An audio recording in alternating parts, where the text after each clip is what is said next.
हाँ जी अस्सलाम वालेकुम जी। जिन्ने भी जनाब अपने भरा फॉलोवर सबसक्राइबर जितने भी वीडियो देखते हो जनाब सारिਆਂ वास्ते अज की वीडियो च जनाब एक गिफ्ट जिहड़ा ना भाई अहमद ने जनाब कढ़ के लैके आंदा है और ब्रीडर ये जनाब कट्टा। सब तो पहला भाई अहमद दा मूँह पटना है ते जनाब मूँह पट के दंदां दी तसल्ली करनी है कि दोंद इन्हें जनाब मुकम्मल की जिहदे चोग दा दंद हूण इस जनाब ब्रीडर ने भनिया ते अलहमदुलिल्लाह जनाब के 6-6.5 फुट वाला कद वाला बंदा ये दूसरी साइड से खलोते होवे ते नजर नहीं आवेगा। देखो 6 फुट कद है मेरा। हाँ जी जनाब भाई अहमद दा 6 फुट कद है जनाब ते इत्थे कैमरे दे सामने वेख लेना कि जिहड़े भरा डिमांड करते ने चंगी हाइट और चंगी वेल वाला ये ब्रीडर जनाब चाहिए ते ब्रीडर जितों भी कोई भरा टुर आवेगा अल्लाह दे फजल नाल जनाब अखा नूट के टुर आवना और जितों भी कोई भरा आवेगा जितना भी सफर करके आवेगा थकावट नहीं हो लगी जिस वे ज़ारा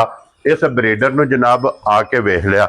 लो जी ब्रीडर की लोकेशन मैं दरा देना कि जिस जगह ते खड़े आ जनाब जिला तहसील वजीराबाद ते पिंड जनाब दा सारो के भाई अहमद चीमा साहब की जनाब वीडियो जिहदे वार अज जुमेरात तारीख भी बनती जे 11/12/2025 कट्टा जनाब वेख लेना भरावां ने ते भाई अहमद अपना नंबर बोलो हो जनाब 0310 जी 7715 305 305। लो जी WhatsApp भी इसे नंबर ते इमो ते कॉल ये जनाब रबता कर लेना ते डिमांड जे जनाब 4,50,000 रुपया प्यार मोहब्बत इंशाअल्लाह अल्लाह दे फजल नाल जनाब जरूर होवेगा। ते इसे वीडियो दे नाल इजाजत चाहांगे इंशाअल्लाह अगली वीडियो दे नाल फिर हाजिर होवांगे। नारा मारना जी पाकिस्तान जिंदाबाद।